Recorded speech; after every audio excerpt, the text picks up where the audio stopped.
जी बिल्कुल। पहली गल ਤਾਂ मैं स्पष्ट कर ਦਿਆਂ कि मैं ਅਸੀਂ ਵੈਸੇ ਮੇਰਾ ਖਿਆਲ ਹੈ ਤੁਸੀਂ ਸੁਣੇ ਵੀ ਹੋਏਗਾ ਕਿ ਅਸੀਂ ਜਿੰਨੇ ਵੀ ਪ੍ਰੋਗਰਾਮ ਕੀਤੇ ਹਮੇਸ਼ਾ ਸਲੂਟ ਕਰਦੇ ਹਾਂ ਉਹਨਾਂ ਫੌਜੀਆਂ ਨੂੰ ਵੀ ਜਿਹੜੇ ਸਾਡੇ ਲਈ ਜਾਨ ਵਾਰਨ ਲਈ ਸਾਡੀ ਸਰਹੱਦ 'ਤੇ ਸਨ ਰਾਖੀ ਵਾਸਤੇ ਖੜ੍ਹੇ ਨੇ ਅਤੇ ਜਿਸ ਤਰ੍ਹਾਂ ਦੇ ਜਾਂਬਾਜ਼ ਨੇ ਉਹਨਾਂ ਨੂੰ ਅਸੀਂ ਹਮੇਸ਼ਾ ਸਿਜਦਾ ਕਰਦੇ ਆਏ ਹਾਂ। ਇੱਕ ਦੂਜਾ ਪੱਖ ਵੀ ਹੈ ਕਿ ਕੁਝ ਕਾਲੀਆਂ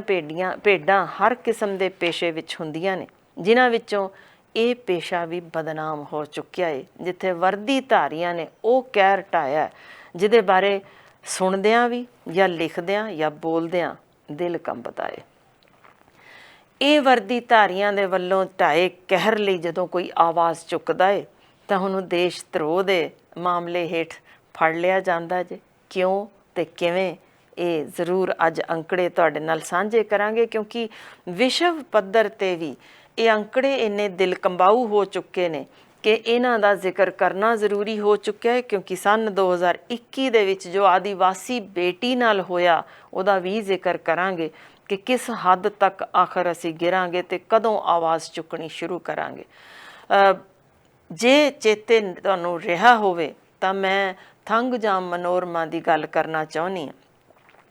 ਮਣੀਪੁਰ ਦੀਆਂ 30 ਔਰਤਾਂ ਨੇ ਨਿਰਵਸਤਰ ਹੋ ਕੇ ਸੜਕਾਂ ਉੱਤੇ ਨਾਅਰੇ ਲਾਏ ਸਨ, ਆਓ ਨਿਰਲੱਜ ਹਿੰਦੁਸਤਾਨੀ ਸੂਰਮਿਓ ਸਾਡਾ ਵੀ ਬਲਾਤਕਾਰ ਕਰ ਦਿਓ। ਕਾਰਨ ਗੰਭੀਰ ਸੀ। ਉਸ ਸਮੇਂ ਉਹਨਾਂ ਨੇ ਜੋ ਭਾਰਤੀ ਪੈਰਾਮਿਲਟਰੀ 17ਵੀਂ ਅਸਾਮ ਰਾਈਫਲ ਨੇ, ਮੈਂ ਗੱਲ ਕਰ ਰਹੀ ਹਾਂ 11 ਜੁਲਾਈ ਸੰਨ 2004 ਵਿੱਚ 32 ਸਾਲਾ ਇਹ ਔਰਤ ਸੀ ਜਿਸ ਨੂੰ ਰਾਤ ਨੂੰ ਸੁੱਤੀ ਨੂੰ ਚੁੱਕ ਲਿਆ ਅਤੇ ਜੋ ਤਸ਼ੱਦਦ ਢਾਇਆ ਉਹ ਇਸ ਤਰੀਕੇ ਸੀ ਕਿ ਗੋਲੀਆਂ ਨਾਲ ਵਿੰਨੀ ਲਾਸ਼ 1 ਕਿਲੋਮੀਟਰ ਦੂਰ ਥਾਣੇ ਤੋਂ ਸੁੱਟੀ ਲੱਭੀ ਸੀ ਅਤੇ ਜਿਸ ਦੇ ਕੋਲ ਇੱਕ ਬੂੰਦ ਵੀ ਖੂਨ ਦੀ ਡੁੱਲੀ ਨਹੀਂ ਸੀ ਹੋਈ।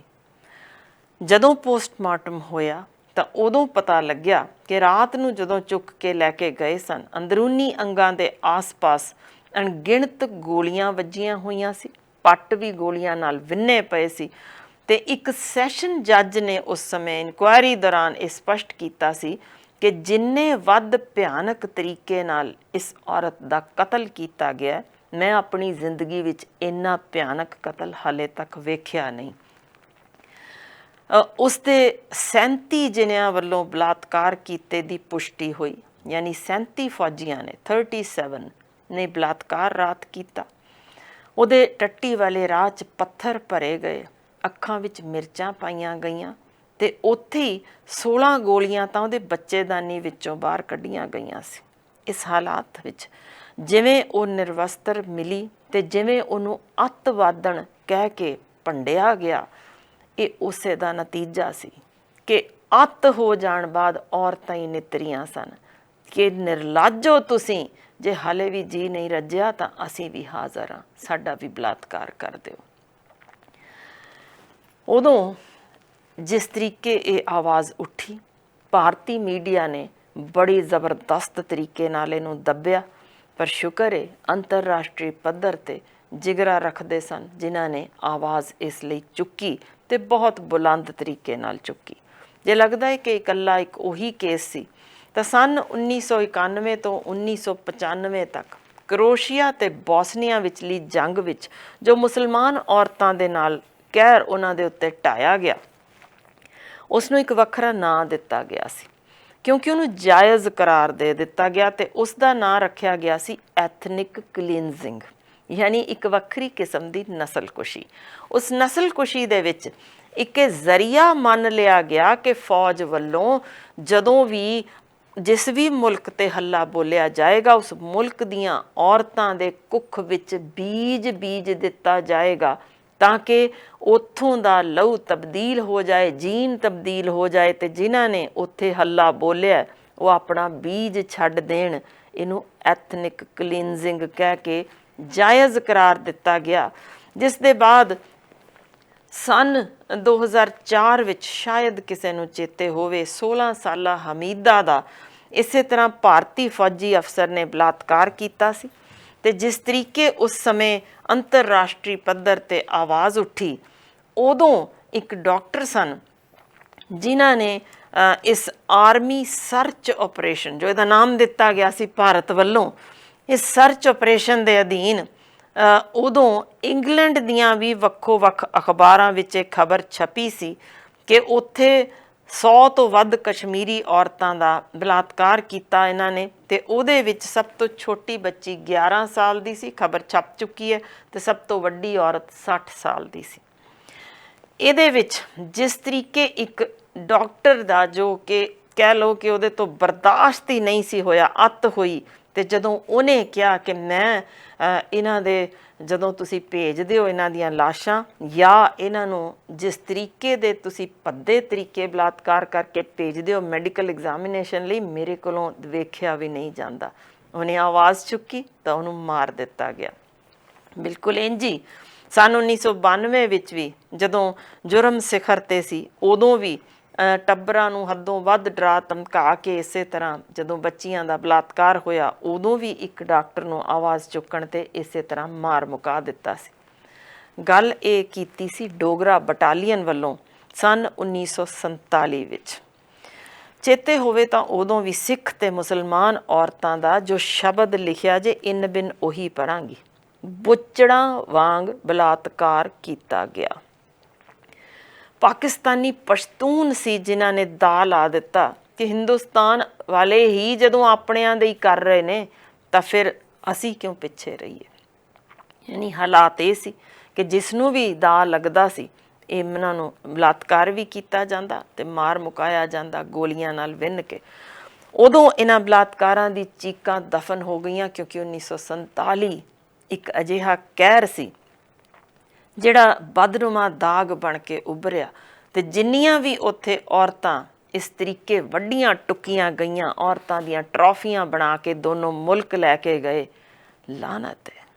ਕਿ ਜਿਸ ਦੇ ਕੁੱਖੋਂ ਜੰਮੇ ਉਸੇ ਕੁੱਖ ਨੂੰ ਜ਼ਲੀਲ ਕੀਤਾ ਉਹਨਾਂ ਨੇ, ਜਿਸ ਤਰੀਕੇ ਦੰਦਾਂ ਨਾਲ ਵੱਡੇ ਟੁੱਕੇ ਜਿਸਮ ਮਿਲੇ ਸਨ। ਸੱਚਮੁੱਚ ਪੜ੍ਹਦਿਆਂ ਵੀ ਦਿਲ ਕੰਬਦਾ ਹੈ। ਸੰਨ 1988 ਵਿੱਚ ਜੰਮੂ ਕਸ਼ਮੀਰ ਵਿੱਚ ਫਿਰ ਅਜਿਹਾ ਹੀ ਸਭ ਕੁਝ ਵਾਪਰਿਆ। ਮੈਂ ਹੈਰਾਨ ਹਾਂ ਜਦੋਂ ਵੀ ਇਹੋ ਜਿਹਾ ਹਿਸਟਰੀ ਪੜ੍ਹਦੇ ਹਾਂ ਕਿ ਲੋਕ, ਕਿਉਂਕਿ ਜਿੰਨੀ ਵਾਰ ਇਤਿਹਾਸ ਵਿੱਚ ਝਾਤ ਮਾਰੀਏ ਹਮੇਸ਼ਾ ਆਵਾਜ਼ ਬੁਲੰਦ ਹੋਈ ਕਿਸੇ ਨਾ ਕਿਸੇ ਮਰਦ ਜ਼ਾਤ ਵੱਲੋਂ, ਭਾਵੇਂ ਉਹ ਪੁਰਾਣੇ ਸਮਿਆਂ ਵਿੱਚ ਦੇਖੀਏ, ਕਿਉਂਕਿ ਗੁਰੂ ਨਾਨਕ ਸਾਹਿਬ ਨੂੰ ਜੇ ਆਵਾਜ਼ ਚੁੱਕਣ ਦੀ ਲੋੜ ਪਈ ਸੀ ਤਾਂ ਜ਼ਾਹਰ ਉਸ ਤੋਂ ਪਹਿਲਾਂ ਤੋਂ ਇਹ ਜ਼ੁਲਮ ਚੱਲਦੇ ਆ ਰਹੇ ਸਨ। ਉਹਨਾਂ ਨੇ ਜਦੋਂ ਚੁੱਕੀ ਆਵਾਜ਼, ਨਾ ਸਿਰਫ ਔਰਤਾਂ ਉੱਤੇ ਹੁੰਦੇ ਤਸ਼ੱਦਦ ਦੀ, ਉਹਨਾਂ ਦੇ ਪੱਤ ਲੁੱਟੇ ਜਾਣ ਦੀ, ਧਾੜਵੀਆਂ ਵੱਲੋਂ ਹੱਲਾ ਬੋਲ ਕੇ ਔਰਤਾਂ ਨੂੰ ਜ਼ਲੀਲ ਕਰਨ ਦੀ, ਜਿਸ ਤਰੀਕੇ ਉਸ ਸਮੇਂ ਵੀ ਤੁਸੀਂ ਇਹ ਦੇਖ ਸਕਦੇ ਹੋ ਜੋ ਕਿ ਇਤਿਹਾਸ ਵਿੱਚ ਲਿਖਿਆ ਮਿਲਦਾ ਹੈ ਕਿ ਦੇਵਦਾਸੀਆਂ ਬਣਾ ਕੇ ਵੀ ਉਦੋਂ ਮੰਦਰਾਂ ਵਿੱਚ ਜਿਵੇਂ ਜ਼ਲੀਲ ਕੀਤੀਆਂ ਜਾਂਦੀਆਂ ਸੀ, ਠੁੱਡੇ ਮਾਰ ਮਾਰ ਕੇ ਗਰਭ ਠਹਿਰਿਆ ਉਹਨਾਂ ਦਾ ਡੇਗਿਆ ਜਾਂਦਾ ਸੀ, ਉਹ ਨਰਕ ਭੋਗਦੀਆਂ ਸਨ, ਫਿਰ ਅੱਗਾਂ ਵਿੱਚ ਦਫਨ ਹੋ ਗਈਆਂ, ਸਤੀ ਹੋਣ ਲੱਗ ਪਈਆਂ। ਪਰ ਆਵਾਜ਼ ਕਿਸੇ ਨੇ ਜਿੰਨੀ ਵਾਰ ਚੁੱਕੀ ਮਰਦ ਨੇ, ਤੇ ਇਹ ਪਹਿਲੀ ਆਵਾਜ਼ ਜਦੋਂ ਅਖੀਰ ਚੁੱਪੀ ਤੋੜੀ ਉਦੋਂ ਸੀ ਬੁੱਧੀਜੀਵੀਆਂ ਨੇ ਤੇ ਮਨੁੱਖੀ ਅਧਿਕਾਰਾਂ ਦੇ ਰਾਖਿਆਂ ਨੇ ਅਖੀਰ ਸੰਨ 1988 ਵਿੱਚ ਜਦੋਂ ਚੁੱਪੀ ਤੋੜੀ ਤਾਂ ਪਤਾ ਜੇ ਕੀ ਬੋਲੇ ਕਿ ਸਿਰਫ ਆਰਮੀ ਦੇ ਤੁਸੀਂ ਗੱਲਾਂ ਨਾ ਕਰੋ, ਅਸੀਂ ਅੱਖੀਂ ਵੇਖਿਆ ਕਿ CRPF ਦੇ ਜਵਾਨ ਤੇ BSF ਦੇ ਜਵਾਨ ਵੀ ਓਨੇ ਹੀ ਹੁੜਦੰਗ ਮਚਾ ਰਹੇ ਸਨ, ਘਰਾਂ ਵਿੱਚ ਵੜ ਕੇ ਔਰਤਾਂ ਨੂੰ ਜਿਸ ਤਰੀਕੇ ਜ਼ਲੀਲ ਕਰ ਰਹੇ ਸਨ। ਤਾਂ ਉਦੋਂ ਇਸ ਆਵਾਜ਼ ਨੂੰ ਬੁਰੀ ਤਰ੍ਹਾਂ ਦੱਬ ਦਿੱਤਾ ਗਿਆ। ਉਹਨਾਂ ਸਾਰਿਆਂ ਵਿਰੁੱਧ ਕੇਸ ਜੋ ਕਿ ਕੀਤੇ ਗਏ ਝੂਠੇ, ਉਹ ਹਮੇਸ਼ਾ ਵਾਂਗ ਹੀ ਹੁੰਦਾ ਰਿਹਾ, ਉਹਨਾਂ ਨੂੰ ਤਾੜ ਦਿੱਤਾ ਗਿਆ। ਪਰ ਉਦੋਂ ਇਸ ਕਹਿਰ ਦੇ ਵਿਰੁੱਧ ਜੋ ਆਵਾਜ਼ ਉੱਠੀ ਉਹਨੂੰ ਹਿਊਮਨ ਰਾਈਟਸ ਵਾਚ ਦੇ ਅਧੀਨ ਤੁਸੀਂ ਅੱਜ ਵੀ ਨੈੱਟ 'ਤੇ ਪੜ੍ਹ ਸਕਦੇ ਹੋ। ਦਿਲ ਕੰਬੇਗਾ ਪਰ ਪੜ੍ਹਿਓ ਜ਼ਰੂਰ,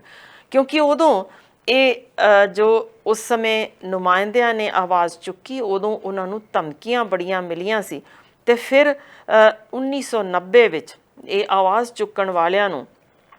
ਗੋਲੀਆਂ ਨਾਲ ਭੁੰਨ ਵੀ ਦਿੱਤਾ ਗਿਆ, ਅਤੇ ਫਿਰ ਬਥੇਰੀ ਥਾਂ 'ਤੇ ਇਹਨਾਂ ਨੂੰ ਤਸੀਹੇ ਦੇ ਦੇ ਕੇ ਉਹਨਾਂ ਦੇ ਸਾਹਮਣੇ ਉਹਨਾਂ ਦੀਆਂ ਧੀਆਂ ਦਾ ਹੀ ਬਲਾਤਕਾਰ ਕੀਤਾ ਗਿਆ। ਕਈ ਥਾਈਂ ਉਹਨਾਂ ਦੀਆਂ ਮਾਵਾਂ ਦੀ ਪੱਤ ਲਾਈ ਗਈ, ਪੁੱਤਰਾਂ ਨੂੰ ਪੁੱਠੇ ਟੰਗਿਆ ਗਿਆ, ਯਾਨੀ ਹਰ ਤਸ਼ੱਦਦ ਇਹ ਹੁੰਦਾ ਰਿਹਾ। ਅਤੇ ਅਖੀਰ ਇਸ ਜੁਰਮ ਦਾ ਅੱਤ ਹੋਈ ਜਦੋਂ 1992 ਵਿੱਚ ਲੋਕ ਸੜਕਾਂ 'ਤੇ ਉਤਰੇ ਤੇ ਸਨ 2010 ਵਿੱਚ ਅਖੀਰ ਅਮਰੀਕਾ ਨੇ ਪਰਦਾਫਾਸ਼ ਕੀਤਾ। ਵੱਡੀ ਪੱਧਰ ਤੇ BBC ਤੇ CNN ਵਿੱਚ ਇਹ ਖਬਰਾਂ ਛਪੀਆਂ ਕਿ ਵਰਦੀਧਾਰੀ ਸਰਕਾਰੀ ਕਰਮਚਾਰੀ ਇੱਥੇ ਹਿੰਦੁਸਤਾਨ ਵਿੱਚ ਉਹ ਕਹਿਰ ਢਾ ਰਹੇ ਨੇ ਜਿਸ ਦਾ ਜ਼ਿਕਰ ਕਰਦਿਆਂ ਸਾਡੀ ਜ਼ਬਾਨ ਕੰਬਦੀ ਹੈ।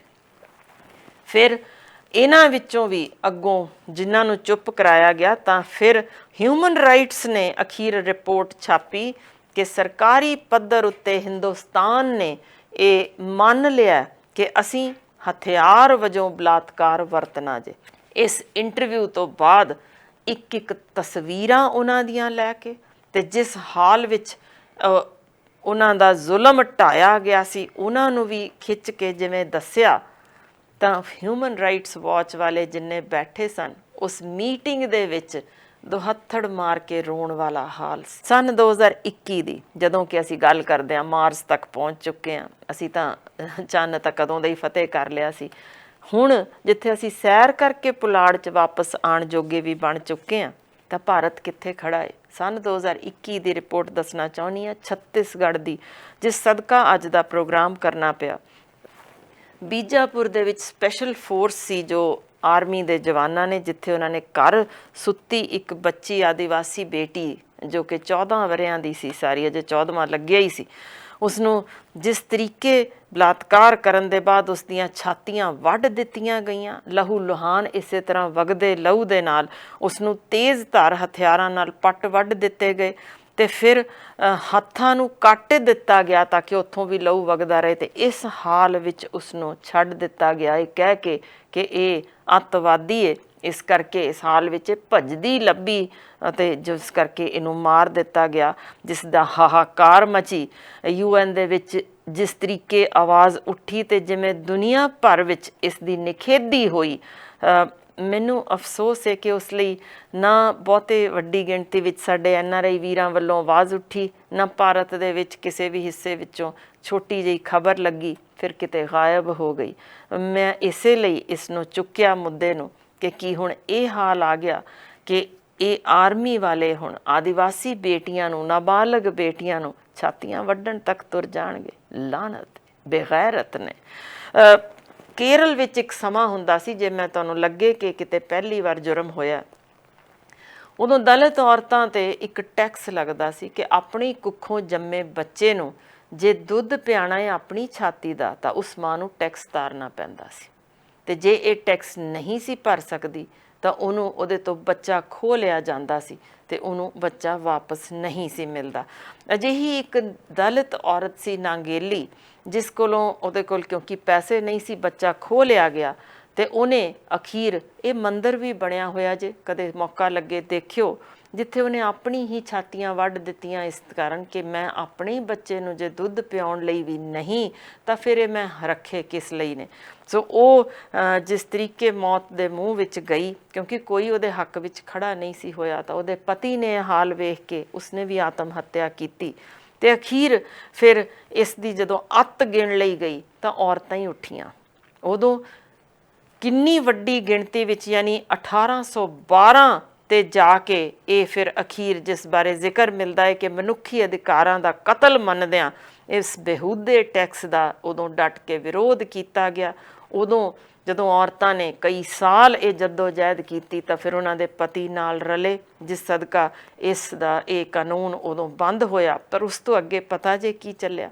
40 ਸਾਲ ਹੋਰ ਜੰਗ ਵਿੱਢੀ ਗਈ, ਸਿਰਫ ਇਸ ਕਰਕੇ ਕਿ ਉੱਚ ਜਾਤੀਆਂ ਨੇ ਕਿਹਾ ਸੀ ਕਿ ਇਹ ਨੀਵੀਂ ਜਾਤੀਆਂ ਵਾਲੀਆਂ ਔਰਤ ਵਸਤਰ ਪਹਿਨ ਕੇ ਬਾਜ਼ਾਰ ਵਿੱਚ ਨਹੀਂ ਲੰਘ ਸਕਦੀਆਂ।